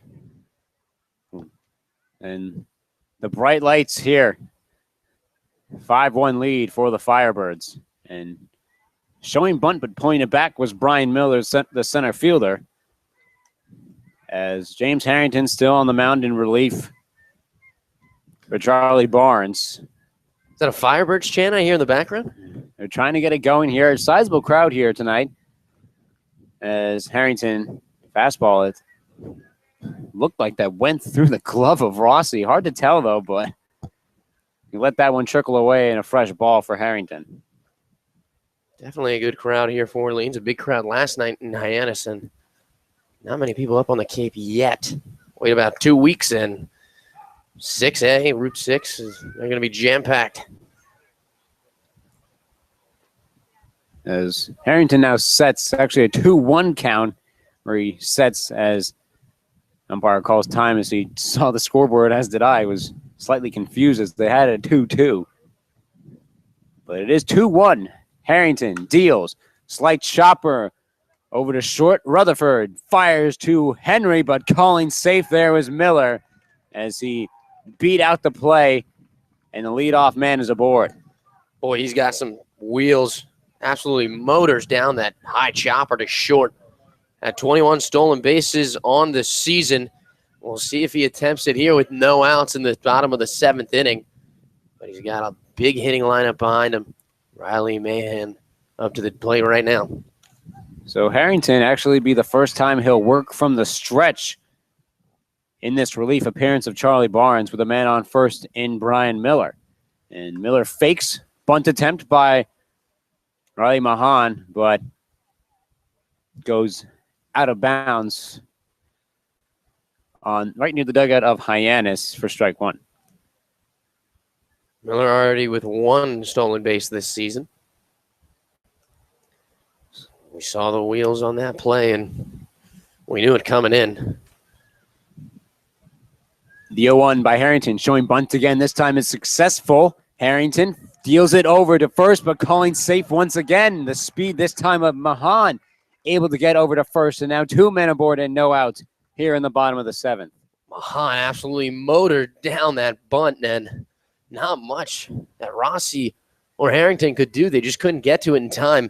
Weren't quick enough off the mound, and Rossi not quick enough behind the plate, and that's 2 hits for Orleans that have stayed in the infield that are usually routine plays, and because of speed have beaten him out and created a problem here for Harrington. 2 on, no out.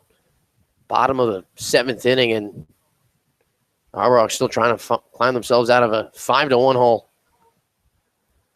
So it seems like Chris Triano's day is actually done, as he will be replaced by Will Golson, a 6'1" junior out of Ole Miss. So Golson will replace Triano, who had been doing well up to this point. He had 2 doubles and a strikeout playing at first base. But now see Golson here in the lineup as he awaits a 1-0 pitch here from James Harrington. Harrington deals a fastball down low for a 1-1 count.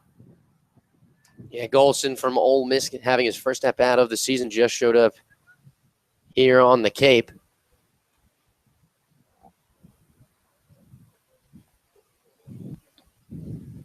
Playing with another Hyannis Harbor Hawk, and Earl Robinson. 1-1 count, trickle over to Pecora, fires to second, play over at first, and they turn the double play there. A spectacular job from Pecora, and Hyannis gets 2 quick outs.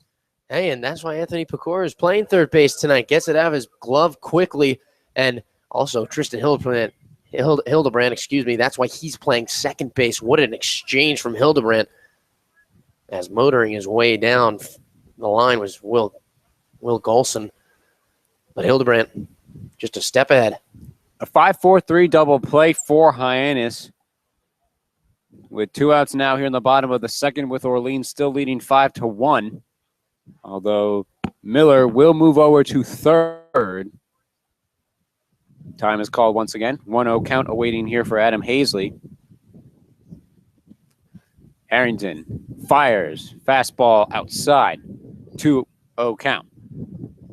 And Hazley, obviously a part of that College World Series winning team of Virginia 2015, losing in the regionals this year. He takes off home. And firing home was Miller, as walking like nothing ever happened there was Harrington. Miller took off there. Luckily for Harrington, he threw a fastball in there right to Rossi, who got in front of the bag to make the final out of the inning. An interesting final out that we had there, although the Orleans Firebirds still lead 5-1 as we head to the 8th inning here on the Cape Cod Baseball League Network.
Back here in Eldredge Park, Hyannis Harbrox against the Orleans Firebirds, as Orleans leads it 5-1 here as we're in the 8th inning of play.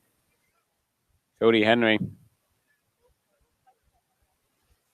up to bat as waits the first pitch, sees the first thing he sees, but he pops it up right over to the man playing now at first base, who was replacing Toronto, was Golson, and he makes it the first out of the inning. So a little unlucky there for Henry as he pops one right up there and unfortunately gets nothing out of it. So Tristan Hildebrand up to bat now as there's a new pitcher on the mound. As we were trying to mention before, Henry got ahead of himself there as strike thrown in there on Hildebrand. And it'll be Brendan Belak, who 6'2", 200-pounder from Notre Dame. And he drops that one right by the head of Hildebrand for a 1-1 count. And Belak having a fantastic season this year for Notre Dame. Lowest ERA on the team at 2.10 ERA. 3 wins and 2 losses in 15 appearances. The 1-1 and a big hack upstairs by Hildebrand. Gets nothing out of it, though. Makes it a 1-2 count. Had a 214 batters average against. Some great numbers from Belak at Notre Dame, and now trying to translate that to the Cape. The 1-2 from Belak. Down low. 2 balls and 2 strikes for Tristan Hildebrand. Followed behind him will be Treg Habercorn at the top of the lineup for the Harbrox, who still trying to find only their 3rd hit of the night, one of them being a home run by Zach Rutherford. Still trailing 5-1. And another big swing and a miss there by Hildebrand. Takes a large hack And the strikeout there for Belak makes it the second out of the inning. Boy, Riley Adams, the catcher for Orleans, really dwarfing Hildebrand at the plate. Adams, a 6'4" catcher, and Hildebrand a little below 5'11", I believe. Trig Habercorn up to bat now, 0 for 3 on the night. He watches that fastball miss low. 2 strikeouts and a ground out for Habercorn. Playing center field tonight. And it's Belak.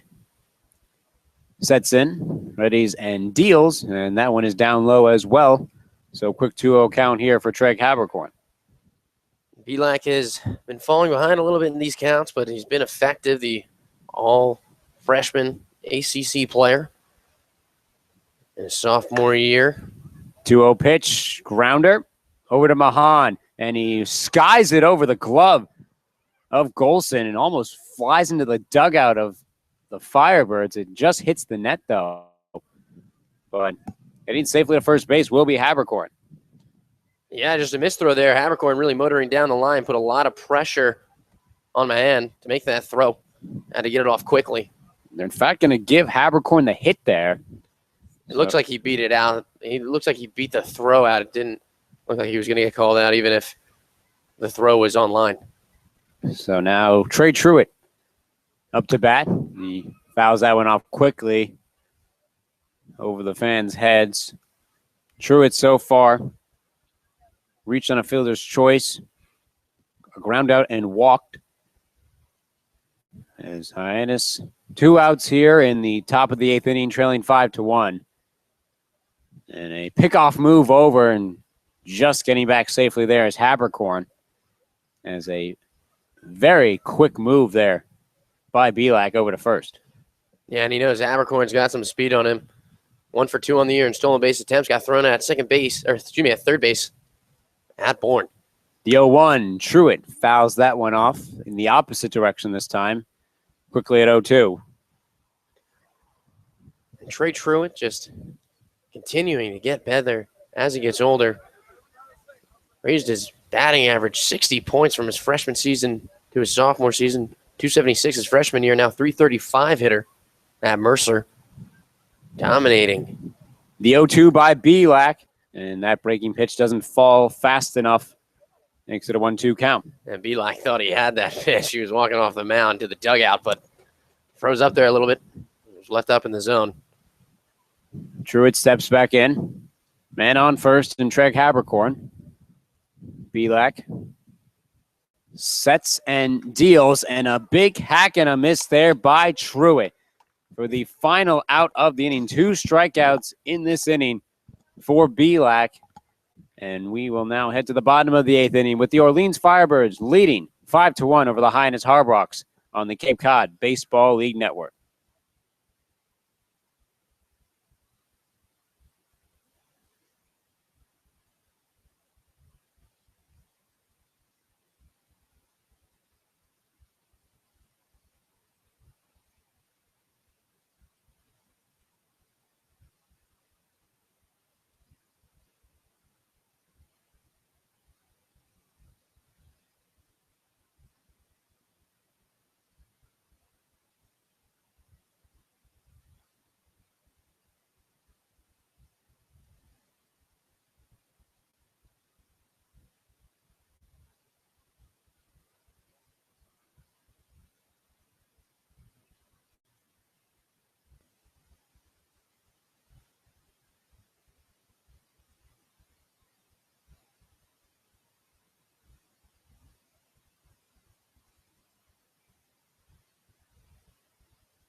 Back here at Eldredge Park, 5-1, the Orleans Firebirds lead against the Hyannis Harborhawks. Orleans a 1-1 record.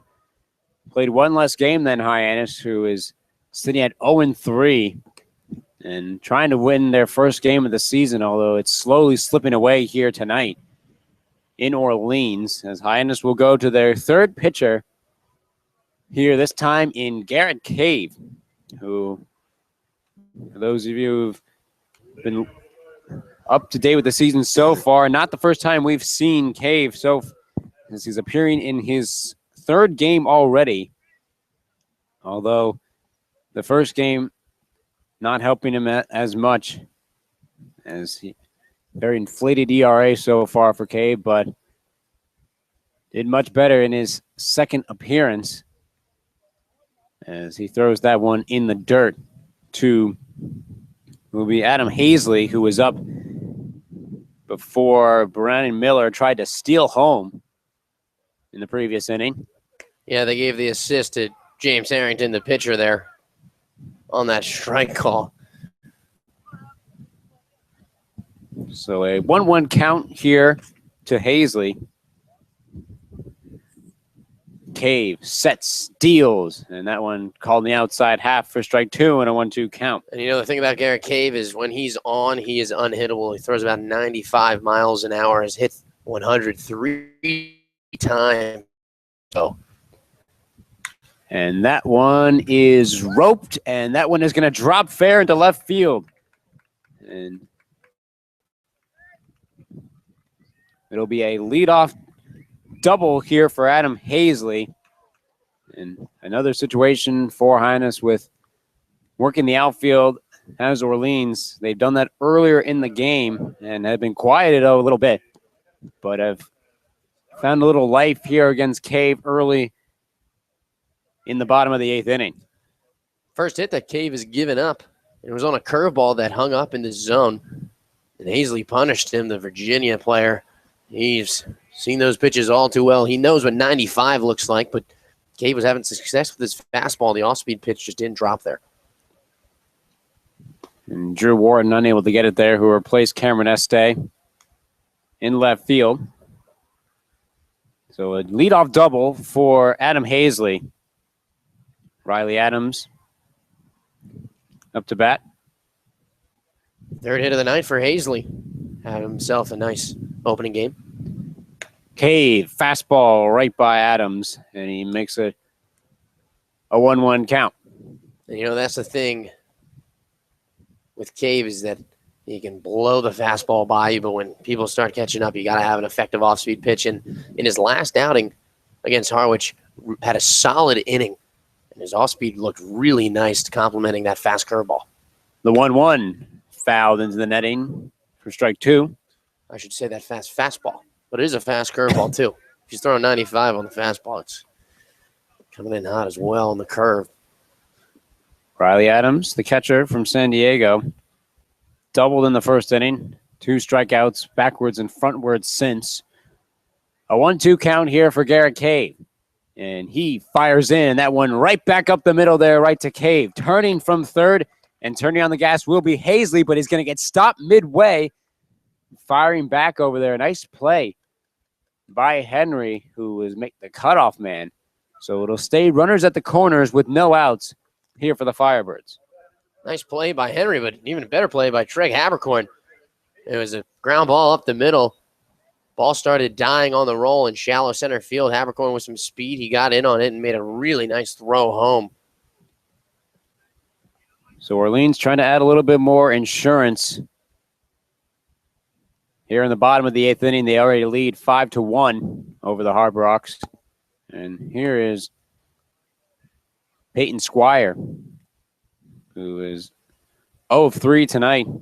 Sacrifice RBI ground out for him, and then 2 flyouts with runners on the corners for Orleans. Cave, breaking pitch outside, called for a strike and a 1-1 count. And that's where the curveball has to be located every time. He can't hang it up in the zone like he did with Hazley. He puts that one right on the low outside corner. The 1-1 to Squire. That time broke too far inside. 2 balls and 1 strike for Garrett Cave, who is coming in relief for James Harrington. Charlie Barnes out of Clemson started this game, only went 4 innings. The 2-1. Fastball gets in there for a 2-2 count. That one missed Nate Rossi's spot, started on the outside corner and ran in on him. But Cave, you can make a mistake and get away with it once. Can't do it again. Cave will reset. 2 men on the corners, trying to find the first out of the inning here for Hyannis. Trying to keep it only to a 4-run lead heading to the top of the 9th inning. Cave sets and deals in a slight chopper over to short. Rutherford has to field it only to first. They get the out at first, although Hazley will come in to score. And it's another sacrifice ground out for Squire, and it's 6-1 Orleans. It was a good pitch by Cave there, and Squire just spoiled it a little bit. Sent a chopper, and Rutherford made that tough play look very routine, and he's done that a few times here. Now, man on second base and 1 out, and Garrett Cave has just got to crack down on these next 2 hitters. Make sure that nothing crosses the plate. Riley Adams will move over to second on that sacrifice ground out by Peyton Squire.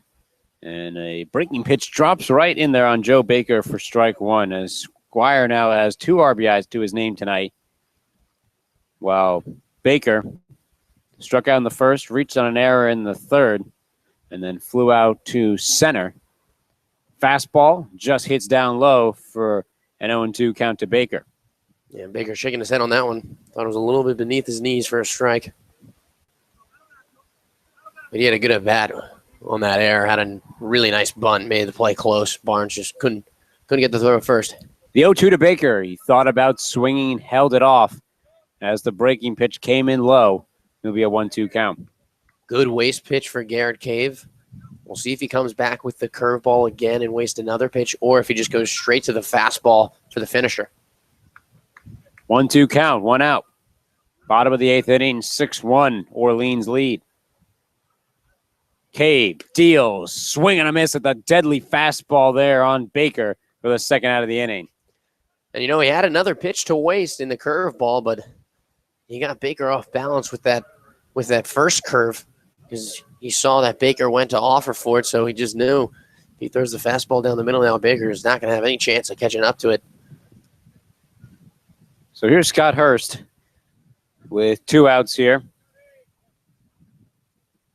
Cave deals, fastball again, and another strike. Cave is really settled in here, hitting his spots on the outside corner. Curveball's working well. Was shaky a little bit early on. Gave up 2 singles. But since no one has been able to touch him. The 0-1, Hurst fouls that one off. And another 0-2 count for Cave with the man on and Riley Adams at second. 2 outs, 6-1 lead for the Firebirds here in the bottom of the 8th inning here at Eldredge Park.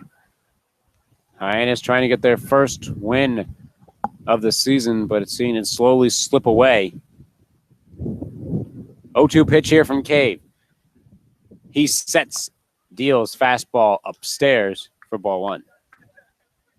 I think he knows that Hurst is not going to be able to catch up to the fastball right now, as he hasn't been able to touch it, fouling a piece off of it. We'll see what Cave comes back with here. The 1-2 breaking pitch, but just misses in there on Scott Hurst. Cave thought he got him, but he's going to have to reset with a 2-2 count. I think everybody near us thought he got him. That one was right on the corner. Yeah, I see the look over there. I'm getting the nod. He got him on that curve, but nonetheless. The 2-2 fastball got him looking. That time did Cave. He fires back with the heat, and he gets the second strikeout of the inning and the final out. As we head to the 9th inning here at Eldredge Park, Hyannis with their last attempt to try and get back in this game. They trail 6-1 here on the Cape Cod Baseball League Network. Earn a bachelor's or master's degree, complete a certificate, or take a single course through the Division of Continuing Education and Graduate Studies at Curry College. Classes run days, evenings, and weekends in Milton and Plymouth. To learn more about programs in business, criminal justice, education, nursing, and more, visit curry.edu.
Back here in Eldredge Park. Last opportunity here for the Hyannis Harbours, but before that, we'll give you an update of games around the Cape.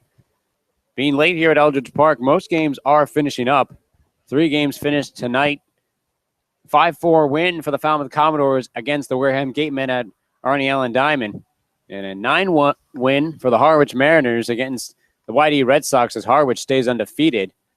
10-1 win for the Bourne Braves of the Cotuit Cavaliers at Doran Park. And 15-6, the Brewster Whitecaps lead the Chatham Anglers in the bottom of the 8th at Stony Brook. Here on the Cape baseball all around the Cape happening. And Brewster just putting a hurting on Chatham. Holy cow. Probably the only reason why that game has not finished with those 15 runs. Harwich still staying undefeated. Bourne staying hot as well. Also continuing to be undefeated here. As Hyannis with their last opportunity, and Zach Rutherford will begin that for them, but he'll be facing a new pitcher against the Orleans Firebirds, and it'll be Zach Willman, the junior out of Kent State. And a 1-0 count here to Rutherford, and a big hack by Rutherford for strike 1. Yeah, not a save situation for Wellman, but he's done very well at Kent State. 2.70 ERA, doubled his saves from freshman to sophomore year, 7-14. A 1-1 drops in there on Rutherford inside for 1 ball and 2 strikes. Was a reliever last year for the Keene Swamp Bats in the New England Collegiate League, 6 saves there. The 1-2 and trying to defend himself there was Rutherford, is staying alive at a 1-2 count. And that seems to be the common theme. A lot of these players, if they're from the South, going down south and playing in the Coastal Plains League, a good amateur baseball league there, and then if they're from the North, New England College Baseball League, if not the Cape Cod. The 1-2, fouling that one off as well. Almost hit the lights into the fans. Rutherford trying to make the most of this at bat as Hyannis trailing 6-1 here at Eldredge Park, trying to not go down 0-4 record. Well, Orleans trying to go 2-1. The 1-2 once again, and that one too low. 2 balls and 2 strikes for Rutherford. Rutherford, the only run scored for Hyannis today, one of the only hits for Hyannis out of the 3 that they had with that homer to left. The 2-2 from Willman, and that one fouled off again. Rutherford angry with himself there at swinging, but stays at a 2-2 count. Rutherford, aside from that home run, a ground out and a strikeout. Behind him will be Stajuar, DH, and Drew Wharton. 2-2 once again, down low, and Rutherford works his way to a full count. Good work from Zach Rutherford to work the first at-bat against Zach Willman. Seeing everything that he's offering, all the off-speed and the fastball. Payoff pitch away, and it nails Rutherford right in the shoulder. So, ball hit by pitch, either way you want to call it. Rutherford ends up on first, and the leadoff man is aboard. It's one way to get on base, but in a 3-2 count, I'm sure Zach Rutherford would rather not get hit in the back, but only skimmed the shoulder blade. See if Zach Willman can settle down in his first first relief appearance in the Cape League. We've seen a lot of pitchers struggle with the pressure so far. Stadjuar. Here, he had a home run against Bourne yesterday to help tie that game up. He won't be able to do that with the home run this time, but he'll be able to help with the lead here. As Rutherford over at first. 12 of 14 stolen base on the year for Rutherford. We'll see if manager Gassman tries to get aggressive and put him in scoring position immediately for Stadjuar. Going up to talk to Willman, who will be as catcher and Adams. So behind Stadjuar, Drew Wharton and Nate Rossi. Unless anything changes here for manager Gassman in this ninth inning. Willman sets once again. He deals, and right back up the middle goes Stadjuar. Turning to second, but stopping will be Rutherford, and now 2 aboard for Hyannis here in the ninth. Smoked that fastball up the middle. Carl Stadjuar with a good-looking swing there. He's got a big smile on his face. That smile coming under an ugly stash that he shaved. He shaved the mutton chops. His father begging with him and telling him, hey, man, they can stay for regionals, but you got to get them out of here once you're done. And he said, all right, but I'm keeping the stash. So Drew Wharton now up to bat with 2 men on for Hyannis. They trail 6-1. Willman checks over, deals, fouled off by Wharton into the crowd for strike 1. Drew Wharton trying to continue the on-base streak for Hyannis. Only 4 hits tonight for an offense that so far has been electric and has really been the only thing that's keeping Hyannis in these games. The 0-1 breaking. Too much, though, inside on Wharton. 1-1 count. Wharton came in for Este in the 7th inning. And Este was 0-2, and Wharton had that awkward slight foul, but stayed fair. And slight foul, but stayed fair. He thought it was foul. I thought it was foul. I thought it was foul. 1-1, fouled off again, right into the netting. 1-2 count for Wharton. Rutherford at second was hit by a pitch on a full count. Stadjuar came up and ripped one right down the middle for a base hit. His first hit, of course, since not many people have gotten on base. 1-2 count here for Wharton. Willman deals, and that one fouled off again by Wharton, staying alive here in this at-bat. Yeah, and Wharton not choking up on the barrel, which is surprising as he's down to a 1-2 count, and he's hitting behind Willman's fastball. He's got his pinky almost gripped right on the barrel there, and you wonder what's going through his head in that. Time called, but usually you see a hitter choke up on the bat there when they're behind on the fastball, and maybe he's just expecting an off-speed pitch, but he's not catching up to the Willman fastball. Willman staring into Adams. He sets. And Willman looks in and deals, and that one is grounded over to Mahan. Play at second. Tries to get the play over at first, and they turn the double play. Orleans gets the double play turned, and 2 quickly away for Hyannis. Zach Rutherford moves over to third, but they're down to their last out as they trail 6-1. Well, he expected the curveball, and he got the curveball, just couldn't do much with it. And now 1 more out to go in what has been just a tough night for the Hyannis offense. They can't put it together every night. So here's Nate Rossi. Gets called for a strike on him with Rutherford over at third. Willman deals. Fastball upstairs. 1 ball, 1 strike for Nate Rossi. Hildebrandt's been quiet since that single back in the second. Willman, fastball. That time blows right by Rossi. Hyannis now down to their last strike. 1-2 count, 2 outs, top of the 9th inning. Orleans leading 6-1. Stillman sets and deals and fouled off by Rossi to stay alive. Rossi's still looking for that first hit of the night. Him and Hildebrand, they look a little bit alike, don't they? Another 1-2 count by Willman. Fastball outside, 2 balls and 2 strikes.